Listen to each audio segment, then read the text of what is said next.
What's up, guys? Welcome back to another Destiny 2 Forsaken weekly reset guide video. In today's video, we'll be going over the weekly reset for October 2nd and basically everything inside of it. So first up, let's head over to the Crucible playlist and see what we have for the rotating playlist. So it looks like we have doubles this time around. Basically, it's 2v2 showdown. Whoever ends up with the most kills at the end of the round wins that round, and then you have to get, I'm pretty sure it's like 3 round wins to win the entire match. But you also have the milestone where you can complete 5 Crucible matches, get some powerful gear. There'll be a daily one that pops up later in the week.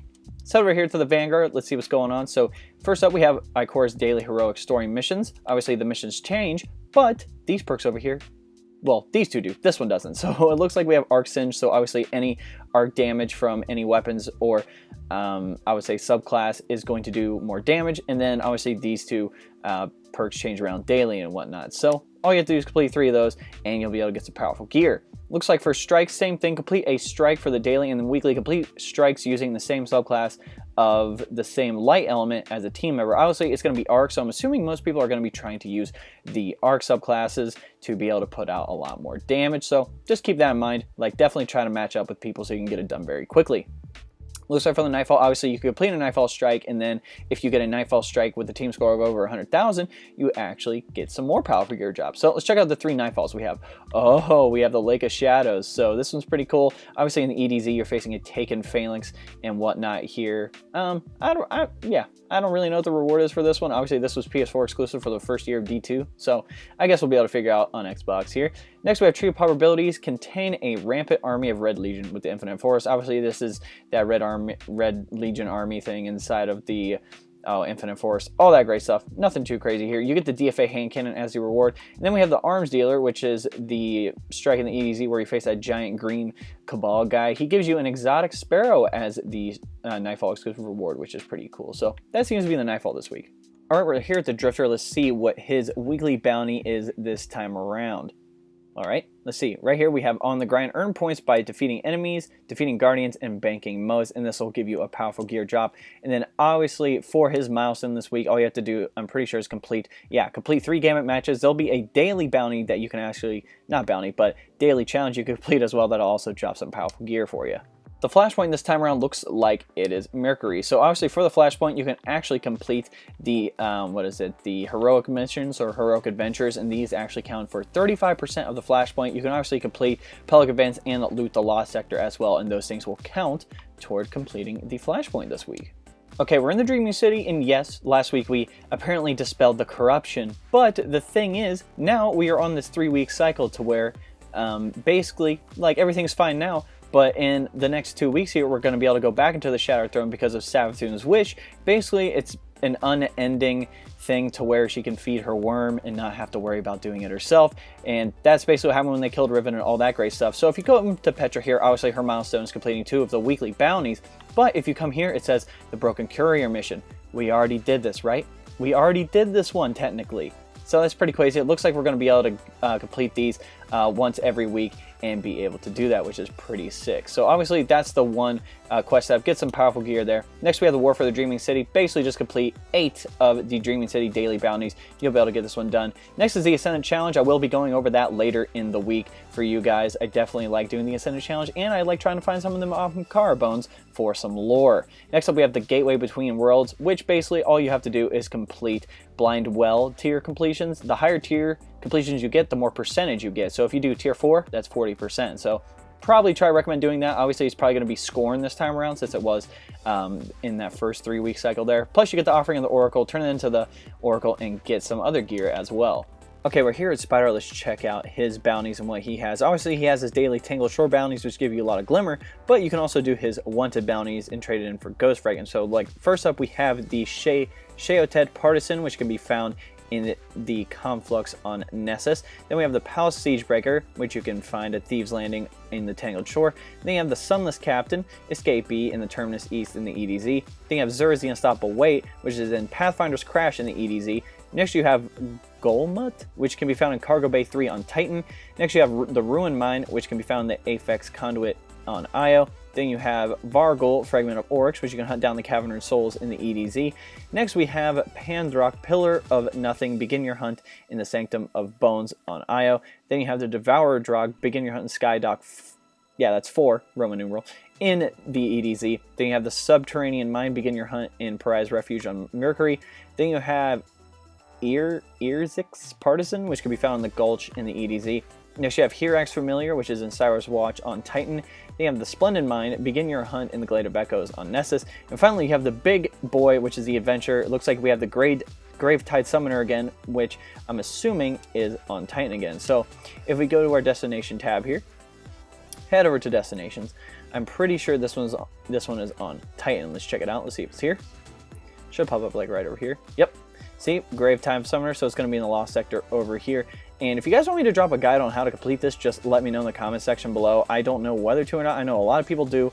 I know some people go in solo. I go in solo personally. Some people go in with the team. So if you want me to cover content on these harder wanted bounties, just let me know. Obviously, I have Ikora down here. Basically, to complete hers, all you need to do is complete 20 bounties. Doesn't matter what bounties they are. As long as you complete 20, you will get her bounty done, gets a powerful gear. But we're also here at Hawthorne to check out what her weekly bounties are this time around. So first up, oh yeah, these ones are the daily ones. These change every day. But weekly wise, it looks like we have Blind Sight complete, the Blind Well at tier 3 or higher with clanmates. Next we have Teamwork Protocol, clear waves of Escalation Protocol with clanmates, just clear 3 waves, you'll be good to go. And then you have Heroic Adventures, complete Heroic Adventures with clanmates, which all you have to do is complete 1, and you will get a lot of XP. Plus, if you already have your maxed out XP, all you have to do for these is save them for next week and then start off really fresh. For the weekly raid challenge this week, it looks like we have the Witch challenge. Have no idea how that's going to happen. There's going to be some people on there that can like definitely figure out a way on how to complete this thing. Just you'll be able to look up a guide for it.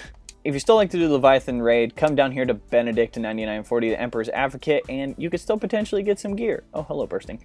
Looks like he is selling the normal raid helmet, the Eater of Worlds gauntlets, the Spire Stars chest piece, the Prestige boots, and the normal raid completion class item for all the classes. And then you have the Sins of the Past rocket launcher. Obviously, probably the best rocket launcher in year 1 of Destiny 2 here. Probably still pretty solid in PvE. Obviously, having all loading holster and cluster bombs is fantastic combo in general. I know a lot of people have been going for those new rocket launchers that have this combo here. Some people haven't found them, so they still use this. But if you want this, all you have to do is complete a normal Leviathan, come pick it up, and it'll cost a few tokens. But I think it's pretty worth it. This rocket launcher is pretty solid in my opinion. Lastly, here EVERIS, and let's see what she has. Obviously, for her 1 bounty, you can get the Prismatic Matrix or Prismatic Facet, whatever it's called, to actually be able to get something out of the Prismatic Matrix. But let's see what she has inside of this thing this time around. Basically, this is a knockout list, so anything you don't have, you can potentially get it from here. So exotics-wise, looks like she has the Sanctified Vigilance Shell. This is basically a Vigilance Wing version of the Ghost Shell. It's pretty snazzy. I just got it the other day. Maybe if it'll load in. Maybe. Hello? Yeah, there we go. Looks pretty good. I like it. So, moving on, we also have what looks like the Warlock chest piece. It's called the Transcendent Geometry. This is a ornament for the, oh, I forget what the heck this thing is called. It'll tell me right here. Let's see. I forget what it's called. Vesper of Radius, that's what it is. I can't see it because I'm on my Titan. Sorry, guys. We also have the Aim to Misbehave for the Malfeasance hand cannon, which is now obtainable, which is pretty awesome. So you can get it in Gambit. They even said that for, what is it, the 3rd week where the curse is the strongest, you can actually have a better chance of getting it to drop in Gambit, which is pretty cool, or like the Malfeasance boss or whatever. It looks like we also have the Hunter Gauntlets and the Titan Boots for the Eververse set. We have the Smooth Dance emote, the Where Stars Collide ship, 2 sparrows, the Endymion Calvic. I'm not even going to do that. It's a sparrow. And then the Mappa Mundarum. They just make these names freaking crazy. And then we obviously have the Ghost Projection, the Jeweled Projection. So moving on to the Bright Dust purchases. Basically anything you get from a Bright Engram or whatever you can dismantle, and it'll give you some Bright Dust, which is pretty awesome. So it looks like we have the Disco Dance emote, the Lucky Shot emote, the Exotic Sparrow, the Warrior Steed. It's weird because this sparrow, like, you have to get off of it slowly. It's really weird. I don't know why they made it that way, but still, it looks cool.